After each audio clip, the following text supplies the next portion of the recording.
Hello everyone, আপনারা সকলে কেমন আছেন? আশা করছি অনেক অনেক ভালো আছেন। আজকের এই স্পেশাল ভিডিওতে আমাদের মোহাম্মদ নাদাল স্যারের একটি টুইট এবং সেই টুইট থেকে বিস্তারিত কিছু পোস্ট, সেই পোস্টগুলো আসলে পজিটিভ নেগেটিভ দিক মিলিয়ে সব দিক মিলিয়েই সেখানে ছিল।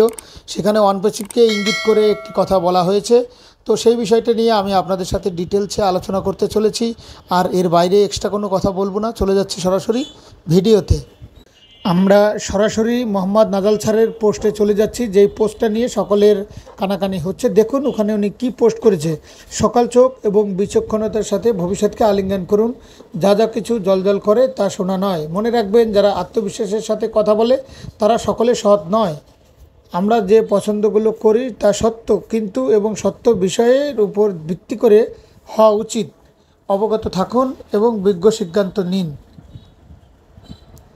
তো চলুন এবারের কমেন্টগুলো আমরা একটু ডিটেলসে দেখে নিই, যেগুলো অ্যাকচুয়ালি রোজ এনে কমেন্ট করেছে। সত্য এবং সত্য কারণগুলিকে কেবলমাত্র সেখানে মানুষের ধারা তাদের শোনার মতো চল করে ডিজাইন করা যেতে পারে, কারণ জ্ঞানের চোখ প্রজ্ঞা থেকে অনেক দূর। ঠিক আছে, যাই হোক, আপনারা উত্তরটি অবশ্যই ভালো হয়েছে।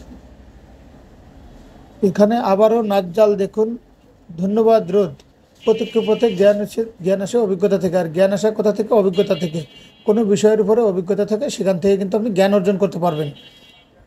এবং অভিজ্ঞতা আসে যখন আপনি বিশ্বাস করেন। ঠিক আছে, আর যদি কোনো বিষয় বা কোনো জিনিসের প্রতি যখন আপনি বিশ্বাস করেন, সেখান থেকে কিন্তু আপনার অভিজ্ঞতাটি হয়। এবং যে কোনো বিষয়ে সত্যের মুখোমুখি হন। অভিজ্ঞতার সাথে সাথে বিশ্বাস করার সাথে সাথে যদি আপনি সত্যের মুখোমুখি হন, তাহলে সেখান থেকে আপনারা অভিজ্ঞতাটি বাড়বে বা আসবে। ঠিক আছে, তারপরে বলছে এই প্রতিটা আপনার ভালো কাটছে, এটি আমরা কাটাচ্ছি। এমডি আশরাফ উনি বলছে, ইন্টারনেটের ভবিষ্যৎ অনপেসিভ এআই টেকনোলজি বিশ্ব নম্বর 1 ব্যবসা এবং মানবতায়। উনি বুঝাতে চাচ্ছে ইন্টারনেটের ভবিষ্যৎ অনপেসিভ, বিশ্বে 1 নম্বর ব্যবসা হিসেবে পরিচিত হবে অনপেসিভ। তো দেখুন কোন ম্যাটার লিখেছে, আপনি কি অনপেসিভের কথা বলছেন নাকি? তো এখানে একটা উত্তর আছে, দেখা যাক সেই উত্তরটা আমরা একটু ডিটেলসে দেখব এখানে কি বলা হয়েছে। তো দেখুন ওনার এখানে নাজ্জাল স্যারের যে একটা টিক মার্ক রয়েছে, অর্থাৎ এখানে প্রমাণের যে বলেছে আপনি কি অনপেসিভের কথা বলছেন নাকি, নাজ্জাল টিক মার্ক বলছে যে আমি অনপেসিভের কথাই বলছি। যে দেখুন এখানে টিক মার্ক দেওয়া আছে। ঠিক আছে, ওনার কথাটা সঠিক, মাইনে যেটা বলেছে সেটা সঠিক এবং এটাই উনি বোঝাতে চাচ্ছে নাজ্জাল স্যার। ঠিক আছে, এখানে বুঝতে পারলাম উনি ওই কথাটি টিকমার দিয়ে বুঝিয়েছে। ঠিক আছে, অনপেসিভের কথাই বলছে। আর একজন লিখেছে সায়াদ বি, উনি বলছেন প্লিজ কিছু মনে করবেন না, কিন্তু ঈশ্বরের জন্য আমাদের বলুন, আমরা কি অনপেসিভ থেকে কিছু পেতে পারি নাকি কোম্পানি মানুষকে বোকা বানাচ্ছে? এখানে কোনো কমেন্টের কোনো রিপ্লাই এখনও আসেনি। যখন রিপ্লাই আসবে তখন আমরা ইনশাল্লাহ এটা নিয়ে আপনাদেরকে জানানোর চেষ্টা করব। স্যার জি, আপনি যা বলেছেন তার অনেক অর্থ রয়েছে।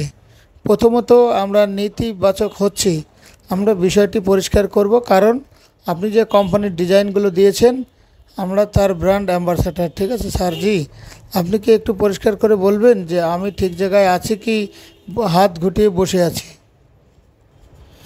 এখানেও শুধু একটা লাইক এসেছে, কিন্তু আদার্স কোনো রিপ্লাই আসেনি। লাইকটা দিয়েছে কে, তার কোনো রিপ্লাই দেওয়া যায়নি। তবে কোন প্রকাশ মৌর্য, যে যেখানে আপনি ব্র্যান্ড অ্যাম্বাসাডার বলি সেখানে ঠিক জায়গা না, কারণ আপনার পোস্ট বলছে। এখানে কোনো লাইকও আসেনি, কোনো কমেন্টও আসেনি, কোনো রিপ্লাইও আসেনি। ঠিক আছে, আবু হানিফ উনি বলেছে আসসালামু আলাইকুম স্যার, আত্মবিশ্বাসের মধ্যে যদি কোনো অসৎ উদ্দেশ্য লুকিয়ে থাকে তখন আমাদের আর কি করার থাকে। এখানে কোনো লাইক কমেন্ট আসেনি। তো জর্সেদ আবেশ, হ্যালো স্যার, গুড ইভিনিং। আপনি এই টুইট দ্বারা কী বোঝাতে চাচ্ছেন? আপনি কি সম্পর্কে কথা বলছেন? এখানে কোনো কমেন্টের উত্তর আসেনি। তো দেখুন এখানে প্রকাশ যাদব বলছে, আপনাকে সতর্ক করছি, হয়তো কিছু কেলেঙ্কারি চলছে। তো যাই হোক, এখানে মোট কথা থেকে আমরা যে উক্তিটা পেয়েছি, জ্ঞান আসে অভিজ্ঞতা থেকে, আর জ্ঞান অর্জন করেছে অনপেসিভ 2 বছর থেকে। অভিজ্ঞতায় আসে আপনি যখন কোনো বিষয়ের উপর বিশ্বাস করেন এবং সেটা নিয়ে সত্যের মুখোমুখি থাকেন তখনই। ঠিক আছে, তো এখানে আর কোর মাইনে যেটা বলেছেন আপনি অনপেসিভের কথা বলছেন, সেখানে দেখতেছে তার কোনো অ্যান্সার, একটা লাইক, একটা টিক মার্ক এসেছে, আর এটা দিয়েছেন নাজাল স্যার। ঠিক আছে, টিক মার্ক দিয়ে বুঝেছে যে তিনি অনপেসিভের কিছু কথাই বলেছেন। ঠিক আছে, আসলে তার সাথে অনপেসিভে কী হয়েছে বা কী ধরনের কোথায় সেটা আমরা ভালো করে জানি না, তবে উনি যেটা বলছেন উনি এক কথায় বোঝাতে চাচ্ছেন যে আপনারা যেটা রয়েছেন সেই পথটা ভুল, যা কিছু জল করে তা শোনা নয়। উনি বোঝাতে চাচ্ছে আমাদের কোম্পানিটা এটা শোনার মতো লাগলেও এটা শোনার মতো নয়। যারা আত্মবিশ্বাসের সাথে কথা বলে তারা সবাই সৎ নয়। আত্মবিশ্বাসের সাথে যারা কথা বলে তারা কিন্তু সবাই সৎ নয়। তার মানে এর আগেও কোনো কেলেঙ্কারি করেছে বা এটার সাথেও কেলেঙ্কারি করবে, এরকম কিছু বুঝিয়েছে। আমরা যেটা পছন্দ করেছি সেটা কিন্তু অনপ্যাসিভ, ঠিক আছে। তো এই অনপ্যাসিভটা সত্য বিষয়ের উপরে ভিত্তি করে হওয়া উচিত। আমাদের পছন্দটা সত্য বিষয়ের উপর, এটা সত্য না, এটা কিছু উনি বোঝাতে চাচ্ছেন। অবগত থাকুন, ঠিক আছে, বিজ্ঞ সিদ্ধান্ত নিন, ঠিক আছে। তো আমাদেরকে সজাগ হতে বলেছে, আর কিছু জানতে বলছে এবং সঠিক একটা সিদ্ধান্ত নিতে বলছে। সঠিক সিদ্ধান্ত কি উনি বলতে চাচ্ছে যে ওনারটাতে যাতে আমরা যাই, আবার জানি নতুন করে ইনভেস্ট করি, ঠিক আছে। আমরা সঠিক সিদ্ধান্ত নিয়েছি, আমরা অন্য কোনো কোম্পানিতে যেতে চাচ্ছি না। আমরা যা কিছু করছি অনপ্যাসিভের কাছেই করছি। তোমরা এতক্ষণ আমরা যতগুলো ডিটেলস বিষয় আপনাদের সাথে তুলে ধরেছি, এটা সম্পূর্ণ একটি নাদাল স্যারের পোস্টের উপরে ভিত্তি করে আমরা পড়েছি এবং দেখেছি। আর যত কিছু বলেছি সম্পূর্ণই মনে করেন যে নাদাল স্যারের পোস্ট দেখেই বলেছি। তো অ্যাকচুয়ালি এখান থেকে আপনার পজিটিভ নেগেটিভ এগুলো ভিত্তি করার মতন কোনো বিষয় এখানে হয়নি। আমরা বিশ্বাস করে ভালোবেসে অনপ্যাসিভে এসেছি। আমাদের লিডার বা আমাদের সিনিয়র যারা আমাদেরকে বলেছে তাদের কথার উপরে ভিত্তি করে আমরা এখানে জয়েনিং হয়েছি।